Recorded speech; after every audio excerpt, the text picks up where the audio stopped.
Hello students, welcome to guidance গুরু চ্যানেলে তোমাদের সকলকে স্বাগত। আশা করি তোমরা প্রত্যেকেই ভালো আছো এবং অনেক অনেক সুস্থ রয়েছো। তোমাদের জন্য এসএসসি এমটিএস পরীক্ষার জন্য যে ক্লাসগুলো শুরু করেছিলাম সেই ক্লাসের আজ আমাদের হচ্ছে 9 নাম্বার ক্লাস। এর আগে আমরা 8টা ক্লাস করেছি। যদি না দেখে থাকো তাহলে অবশ্যই আমাদের চ্যানেলে প্রত্যেকে দেখে নাও, পেয়ে যাবে ক্লাসগুলো। আজ আমি তোমাদের একটা প্লেলিস্ট করে দিয়েছি, সেই প্লেলিস্ট থেকেও দেখে নিতে পারবে। 9 নাম্বার ক্লাস, এখানে আমরা আলোচনা করব 7-10-2021 সালে পরীক্ষা হয়েছিল, তার ফার্স্ট শিফটের পরীক্ষার মোট 25টি প্রশ্নোত্তর আলোচনা করব এসএসসি এমটিএস পরীক্ষা।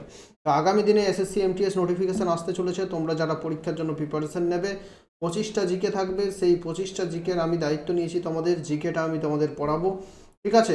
তো অবশ্যই সঙ্গে থাকো, লাস্ট পর্যন্ত দেখতে থাকো, প্রত্যেকটা প্রশ্ন ইম্পর্টেন্ট, দেখতে থাকো তোমরা। আরেকটা গুরুত্বপূর্ণ কথা তোমাদের বলতে চাই, যদি তোমরা আমাদের জিকে পেড ব্যাচে জয়েন করতে চাও তাহলে তোমাদের কী কী পাবে পেড ব্যাচের মধ্যে দেখে নাও। 2023 এবং 2024 সালের কারেন্ট অ্যাফেয়ার্স পেয়ে যাবে, 2020 সালের জিকে পাবে, 2021 সালের পরীক্ষার সমস্ত শিফটের জিকে, 2022 সালের পরীক্ষার সমস্ত শিফটের জিকে, 2023 সালের পরীক্ষার সমস্ত শিফটের জিকে, স্ট্যাটিক জিকে এবং সাজেস্টিভ এমসিকিউ। এত কিছু তোমরা পাবে যদি আমাদের এমটিএসের যে জিকে পেড ব্যাচ রয়েছে সেই ব্যাচে জয়েন করো তাহলে। তো যদি জয়েন করতে চাও আমাদের এই নাম্বারে হোয়াটসঅ্যাপ করো, এখানে আমি প্রসেস বলে দেবো কীভাবে জয়েন করবে। 249 তোমাদের পেমেন্ট করতে হবে, কোথায় পেমেন্ট করবে, কিভাবে পেমেন্ট করবে আর কিভাবে আমাদের পেড ব্যাচে জয়েন করবে সমস্ত কিছু তোমাদের বলে দেবো, আমাদের মেসেজ করো, ঠিক আছে? চলো প্রথম প্রশ্নে চলে যাবো। আজকের আমাদের প্রথম প্রশ্ন কি আছে দেখো, পভাদা নৃত্য হলো ড্যাশ রাজ্যের একটি পারফর্মিং আর্ট। প্রিভিয়াস ইয়ার ছেড়ে কিছুতেই এসএসসি সম্ভব নয়। প্রিভিয়াস ইয়ার এসএসসিতে তোমাদের পড়তেই হবে, ঠিক আছে?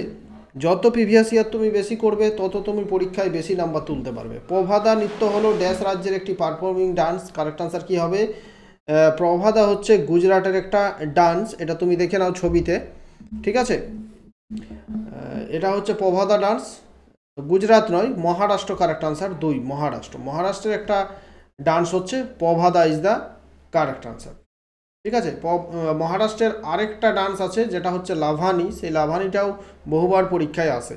নেক্সট প্রশ্ন দেখবো আমরা কি আছে, নিচের কোন রাজ্যে ভিটি চিত্র বা ফ্রেস্কো পেইন্টিং একটি জনপ্রিয় শিল্পকলা? ভিটি চিত্র বা ফ্রেস্কো পেইন্টিং, ঠিক আছে? ভিটি চিত্র কোনটা? ছবি দেখলে তোমরা সহজেই বুঝতে পারবে যে এই ধরনের যে ছবিগুলো তোমরা মাঝে মধ্যেই দেখতে পাও না সোশ্যাল মিডিয়াতে বা বিভিন্ন জায়গাতে, এই ধরনের দেখবে ছবি, সেগুলো হচ্ছে ভিটি চিত্র বা ফ্রেস্কো পেইন্টিং বলা হয়ে থাকে এগুলো, ঠিক আছে? দেখো এটা কোন রাজ্যের? হরিয়ানা। হরিয়ানাতে এই ফ্রেস্কো পেইন্টিং সব থেকে বেশি প্রচলিত আছে। Fresco is a mural painting technique that involves painting with water-based paint directly onto wet plaster so that the paint become an integral part of the plaster. প্লাস্টারের উপরে পেইন্ট করা হয়, মানে জলের কালার দিয়ে পেইন্ট করা হয় হরিয়ানাতে, এগুলো বেশি চলে। চলো নেক্সট দেখবো 3 নাম্বার কি আছে, ছেলেদের মধ্যে ক্রমবর্ধমান ভয়েস বক্সটি গলার একটি প্রসারিত অংশ হিসেবে দেখা যায় যাকে ড্যাশ বলা হয়। আমি প্রত্যেকটাই ছবি রেখেছি তোমাদের যাতে তোমাদের বুঝতে সুবিধে হয়, ঠিক আছে? যাতে একবার দেখলে তোমাদের মনে থেকে যায়। ভয়েস বক্স কোনটাকে বলছে? এই যে জায়গাটাতে একটু হাড় দেখবে সবারই একটু বড় হয়ে থাকে না গলার কাছে, এটাকে বলা হয়ে থাকে ভয়েস বক্স, ঠিক আছে? ছেলেদের মধ্যে এটা বেশি দেখা যায়। ক্রমবর্ধমান ভয়েস বক্সটি মেয়েদের মধ্যেও থাকে ছোট আকারে, সেটা ভিতরে, তো তাদের দেখা যায় না, কিন্তু ছেলেদের কিন্তু বাইরে থেকে বোঝা যায় ভয়েস বক্সটি গলার একটি প্রসারিত অংশ হিসেবে দেখা যায় যাকে ড্যাশ বলা হয়। এটাকে কি বলা হয়? এটাকে বলা হয় অ্যাডামস অ্যাপেল। কি বলা হয়? Adam's apple. The term Adam's apple refer to the bump that's visible on the front of some people's throat, ঠিক আছে? এটাকে অ্যাডামস অ্যাপেল বলা হয়, মনে রাখবে। নেক্সট প্রশ্ন দেখবো আমরা। তার আগে তোমাদের যেটা বললাম সেটা আরেকবার বলে দিচ্ছি, যদি তোমরা কেউ জয়েন করতে চাও তাহলে এই নাম্বারে যোগাযোগ করো। আর যদি আমাদের আরেকটা ব্যাচ আছে কারেন্ট অ্যাফেয়ার্সের পেড ব্যাচ, সেখানে জয়েন করতে চাইলেও তোমরা যোগাযোগ করে বলে দেওয়া হবে। প্রশ্ন হচ্ছে, লিটমাস দ্রবণ হলো একটি বেগুনি রঞ্জক যা লাইকেন থেকে নিষ্কাশিত হয়, এটি ড্যাশ বিভাগের অন্তর্গত একটি উদ্ভিদ। প্রশ্নটা কি করেছে আসল? তাহলে প্রশ্নটা হচ্ছে লাইকেন হলো ড্যাশ বিভাগের অন্তর্গত একটি উদ্ভিদ। এগুলো হচ্ছে লাইকেন টাইপের উদ্ভিদ, দেখবে যে কোনো কাণ্ডের ওপরে ছোট ছোট ছোট ছোট সবুজ শেওলার মতো জন্মায়, সেগুলোকে লাইকেন বলা হয়। মানে সিমেন্টের দেওয়ালের উপরেও দেখতে পাবে এই যে এই টাইপেরগুলোকে লাইকেন হচ্ছে এগুলো। আর এই লাইকেন থেকেই তৈরি হয় এক ধরনের রঞ্জক পদার্থ, যেটা কিনা বেগুনি রঞ্জক বা বেগুনি লিটমাসের কাজ করে। ঠিক আছে, এটা কোন পর্বের বা এটা কি কোন বিভাগের অন্তর্গত একটা উদ্ভিদ? এটা হচ্ছে থেলোফাইটা। কোন বিভাগের? লাইকেন হচ্ছে থেলোফাইটা বিভাগের একটা উদ্ভিদের নাম। সমস্ত রকমের এই ধরনের জিনিসগুলো, উদ্ভিদগুলো সবই হচ্ছে থেলোফাইটা। নেক্সট দেখব, ফুলের কোন অংশে পিস্টিলের শীর্ষে আঠালো পৃষ্ঠ থাকে, এটি পরাগকে আটকে দেয়? এই প্রশ্নটা বহুবার এসএসসি এমটিএস এর পরীক্ষায় এসেছে। ফুলের ওপরে কি থাকে? একটা আঠালো পৃষ্ঠ থাকে, এটি পরাগকে আটকে দেয়। ফুলের মধ্যে যে পরাগ থাকে সেই পরাগগুলো যাতে আটকে থাকতে পারে, যার উপরে মৌমাছি এসে বসে সেই পরাগগুলো যাতে আটকে থাকতে পারে, এটাকে কি বলা হয়? পিস্টিলের শীর্ষে। দেখে নাও ছবিতে কি বলা হয়। দেখো এই যে এই জায়গাগুলোতে থাকে এক ধরনের আঠার মতো জিনিস থাকে, যেখানে এখানে এইগুলো পরাগগুলো থাকে, তো এই পরাগগুলো যাতে আটকে থাকতে পারে। ঠিক আছে, তো এটাকে কি বলা হয়? স্টিগমা বলা হয়। কি বলা হয়? স্টিগমা বলা হয়ে থাকে। এই জিনিসটাকে বলা হয় স্টিগমা, আর তার নিচের যে জায়গাটা এটাকে বলা হয় স্টাইল। ঠিক আছে, আর এই জায়গাটাকে বলা হয় কি? ডিম্বাশয় বা ওভারি বলা হয় এই জায়গাটাকে। আর এর ভিতরের জিনিসগুলো হচ্ছে ওভিউলস বলা হয় এগুলোকে। তো এইগুলো কিন্তু প্রত্যেকটা জানতে হবে ডিটেলসে। এখান থেকে তোমাদের একেবারে ভিতর থেকে প্রশ্ন তোমাদের পরীক্ষায় দিয়ে দেয়। কি বলছে তাহলে এটাকে? যেটা পরাগ আটকে থাকছে সেটাকে বলছে স্টিগমা। নেক্সট প্রশ্ন দেখো, 6 নম্বর প্রশ্নটা কি আছে? মণিপুরের ইম্ফল উপত্যকা ড্যাশ কারুশিল্পের একটি গুরুত্বপূর্ণ কেন্দ্র। মণিপুরের একটা বিখ্যাত হ্রদ আছে। ঠিক আছে, মণিপুরের একটা বিখ্যাত হ্রদ, সেই হ্রদটা থেকে বহুবার পরীক্ষায় প্রশ্ন আসে যে এই হ্রদটি কোথায় অবস্থিত। তোমাদের কাছে জানতে চাইবো কমেন্ট বক্সে উত্তরটা। প্রত্যেকে কমেন্ট বক্সে উত্তর কমেন্ট করবে যে এই হ্রদটার নাম কি। ঠিক আছে, এটা হোমওয়ার্ক দিয়ে রাখলাম। তো মণিপুরের ইম্ফল উপত্যকা ড্যাশ কারুশিল্পের একটি গুরুত্বপূর্ণ কেন্দ্র। কারেক্ট আনসার হবে কারুশিল্পটা ছবিতে দেখে নাও, এটা হচ্ছে কাওনা কারুশিল্প। কাওনা, কয়েকদিন আগে এসএসসি জিডির পরীক্ষাতেও এই প্রশ্নটা দিয়েছিল। এটা হচ্ছে কাওনা কারুশিল্প। ঠিক আছে, এই ধরনের বাঁশ থেকে এগুলো তৈরি করা হয়। 7 নম্বর হচ্ছে ভারতের দ্বিতীয় গুরুত্বপূর্ণ ধাতুবিদ্যা শিল্প কোনটি?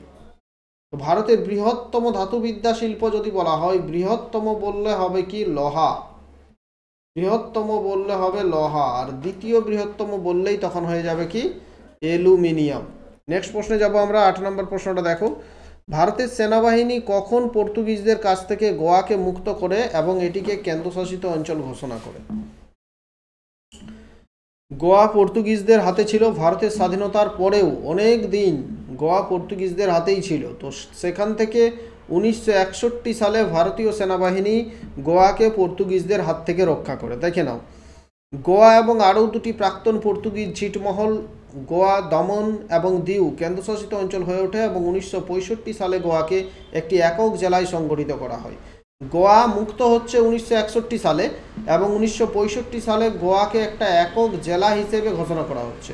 30 মে 1987 গোয়া রাজ্যের মর্যাদা লাভ করে। একটা গোয়া ভারতের অঙ্গরাজ্য হিসেবে মর্যাদা লাভ করছে কবে? 1987 সালে, যখন দমন ও দিউ আলাদা কেন্দ্রশাসিত অঞ্চল হয়ে ওঠে।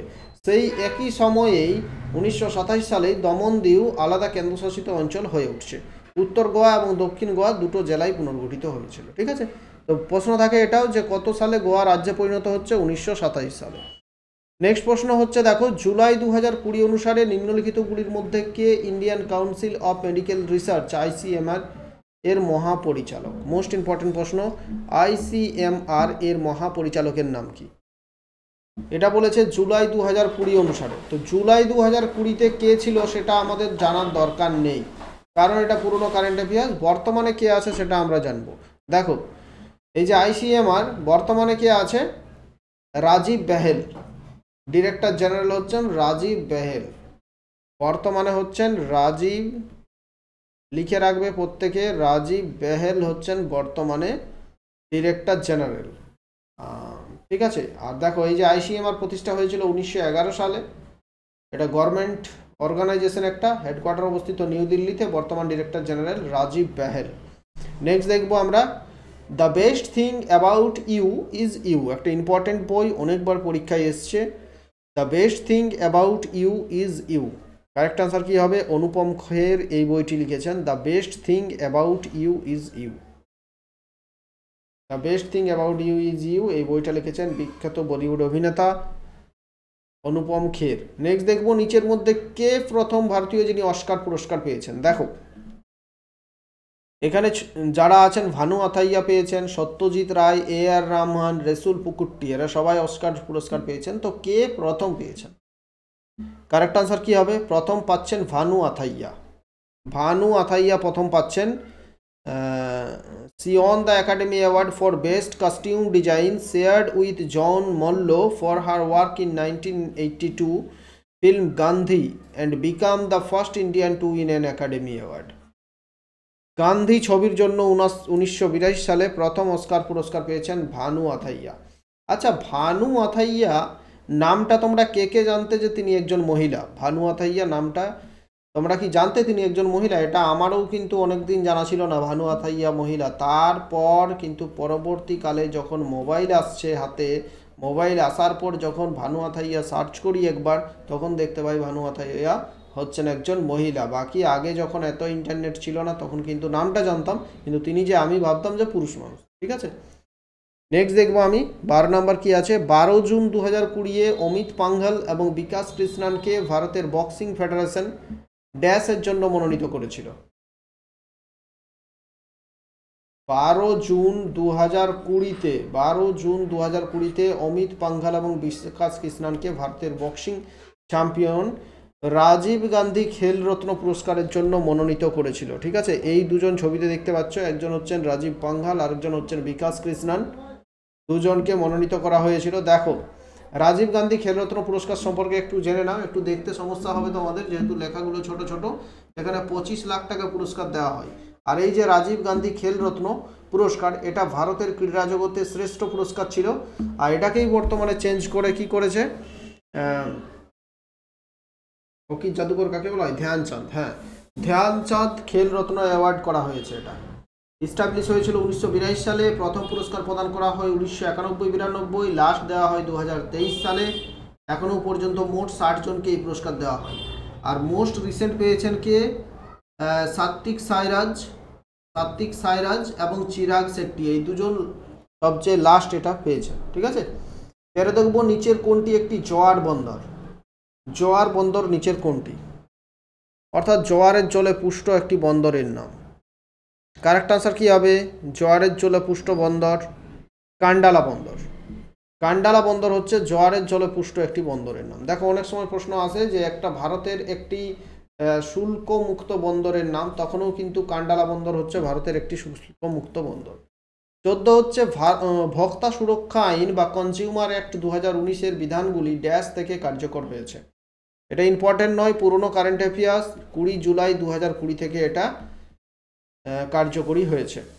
15 দেখব কোন কমিশন সমস্ত স্তরের সরকারি পরিষেবাগুলিতে ওবিসি প্রার্থীদের জন্য 27% সংরক্ষণ সুপারিশ করেছে। দেখো সেন্ট্রালে যারা ওবিসি আছো তাদের জন্য কিন্তু সেন্ট্রালে 27% সংরক্ষণ আছে। ঠিক আছে, তো এটা কোন কমিশন করেছে? মন্ডল কমিশন। কোন কমিশন? মন্ডল কমিশন এই 27% এটা করেছে। নেক্সট দেখব নিচের কোনটি পৃথিবীর ও মহাদেশীয় ভরের অন্যতম প্রধান খনিজ উপাদান? মহাদেশীয় ভরের অন্যতম প্রধান খনিজ উপাদান। মহাদেশীয় ভর বলতে কি, এই যে পৃথিবী আছে, এই পৃথিবীর উপরের যে ভূত্বক তার মধ্যে যে মাটির লেয়ার, সেটাকে পুরোটাকে মহাদেশীয় ভর বলা হয়। এটার প্রধান উপাদান হচ্ছে সিলিকা। এখানে সবচেয়ে বেশি পরিমাণে কি পাওয়া যায়? সিলিকা। 17 দেখব নিচের কোন মৌলের তাপ পরিবাহিতা সর্বোচ্চ এবং সর্বোচ্চ আলো প্রতিফলন করে?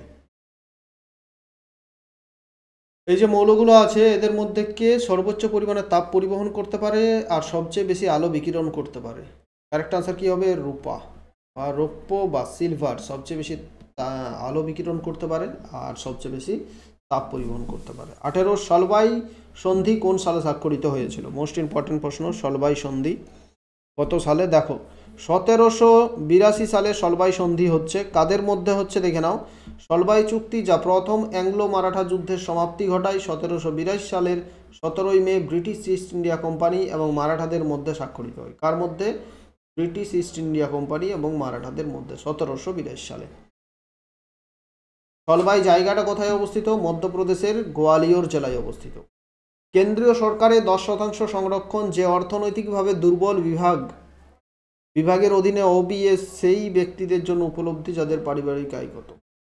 একটু ট্রান্সলেট করতে গিয়ে ভুল হয়েছে, তো ঠিক আছে, এটা বুঝে নাও তোমরা। এখানে ইডাব্লিউএসটা বলা হচ্ছে ইকোনমিক্যাল উইকার সেকশন, যেটা চালু হয়েছে সেই ইকোনমিক্যাল উইকার সেকশন যাদেরকে 10% সংরক্ষণ করা হয়েছে তাদের বার্ষিক আয় কত এর কম হতে হবে? তাদের বার্ষিক আয় হতে হবে 8 লক্ষ টাকার, যদি কম হয় তাহলে তারা কিন্তু ইডাব্লিউএস এর মধ্যে পড়বে। 20 হচ্ছে নিচের কোনটি মানবদেহের বৃহত্তম কোষ? মানবদেহের বৃহত্তম কোষের নাম কি? কারেক্ট আনসার হচ্ছে ডিম্বাণু। ডিম্বাণু হচ্ছে বা ওভাম বা ডিম্বাণু হচ্ছে মানবদেহের বৃহত্তম কোষ। মানবদেহের বৃহত্তম কোষ হচ্ছে ডিম্বাণু বা ওভাম, ঠিক আছে। নেক্সট দেখো 21, কর্ণাটক এবং তামিলনাড়ুর মধ্যে জল বন্টনের পুরানো সমস্যা সমাধানের লক্ষ্যে 1990 সালের জল বিরোধ ট্রাইব্যুনালের সাথে নিচের কোন নদীর নাম যুক্ত? এটা ডাব্লিউবিপিএসসির পছন্দের প্রশ্ন, এসএসসিতে দিয়েছে এই প্রশ্নটা। ডাব্লিউবিপিএসসির বহুবার পরীক্ষায় এসছে, ওয়েস্ট বেঙ্গল ডাব্লিউবিসিএস বলো বা ক্লার্কশিপ, সব পরীক্ষার জন্য এটা ইম্পর্টেন্ট। কর্ণাটক এবং তামিলনাড়ুর মধ্যে জল বন্টনের পুরানো সমস্যা সমাধানের লক্ষ্যে 1990 সালের জল বিরোধ ট্রাইব্যুনালের সাথে নিচের কোন নদীর নাম যুক্ত? কোন নদীর নাম যুক্ত? কাবেরী। কাভেরি বা কাবেরী নদীর নাম যুক্ত। কাবেরী নদীকে মনে রাখবে দক্ষিণের গঙ্গা বলা হয়। দক্ষিণের গঙ্গা বলা হয় কাবেরী নদীকে। এখন তোমরা বলবে স্যার দক্ষিণের গঙ্গা তো গোদাবরী নদীকে বলা হয় না, গোদাবরী নদীকে বলা হয় দক্ষিণ ভারতের গঙ্গা। কি বলা হয়? দক্ষিণ ভারতের গঙ্গা। দক্ষিণ ভারতের গঙ্গা হচ্ছে গোদাবরী, কিন্তু পুণ্যের দিক থেকে আমরা যেমন পুণ্য গঙ্গা নদীকে আমরা পুণ্যের দিক থেকে দেখি, সেই পুণ্য স্নানের দিক থেকে দক্ষিণ দিকের গঙ্গা হচ্ছে কাবেরী। নেক্সট দেখব 22, কোন বছর আইবিএম এবং কোকা কোলা কোম্পানিগুলি ফরেন এক্সচেঞ্জ রেগুলেশন অ্যাক্ট মেনে চলতে না পারায় জন্য তাদের কার্যক্রম বন্ধ করে দেয়, যে বাধ্যতামূলক বিদেশি বিনিয়োগকারীরা ভারতীয় উদ্যোগে 40%-এর বেশি মালিকানা নিতে পারে না?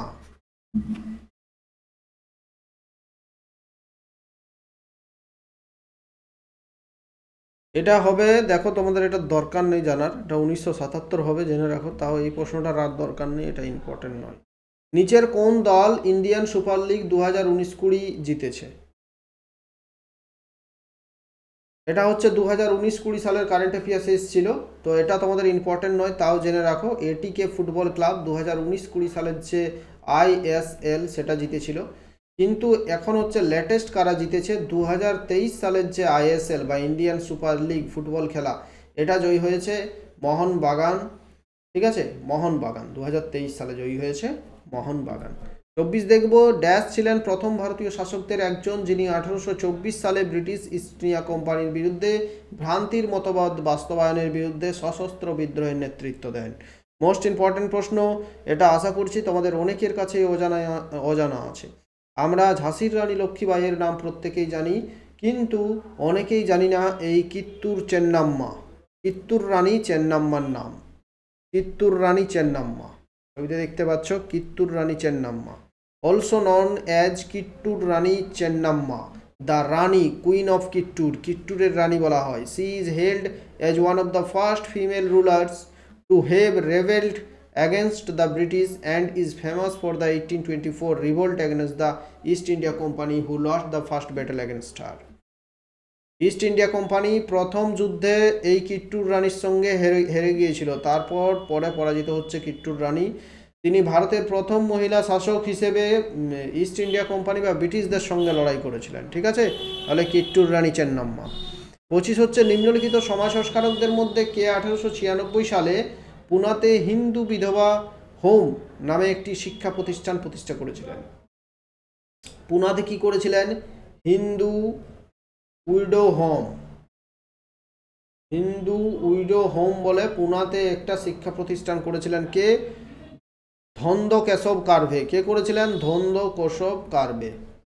দ্বন্দ্ব কাশব কাটবে। আমাদের 25টা প্রশ্ন শেষ হয়ে গেল। ক্লাস ভালো লাগলে প্রত্যেকে লাইক করবে, শেয়ার করবে বেশি বেশি করে তোমার বন্ধুদের সাথে। থ্যাংক ইউ, ভালো থেকো প্রত্যেকে। টেলিগ্রাম চ্যানেলে জয়েন না করে থাকলে ডেসক্রিপশানে লিঙ্ক দেওয়া আছে, প্রত্যেকে অবশ্যই টেলিগ্রাম চ্যানেলে জয়েন করে যাও।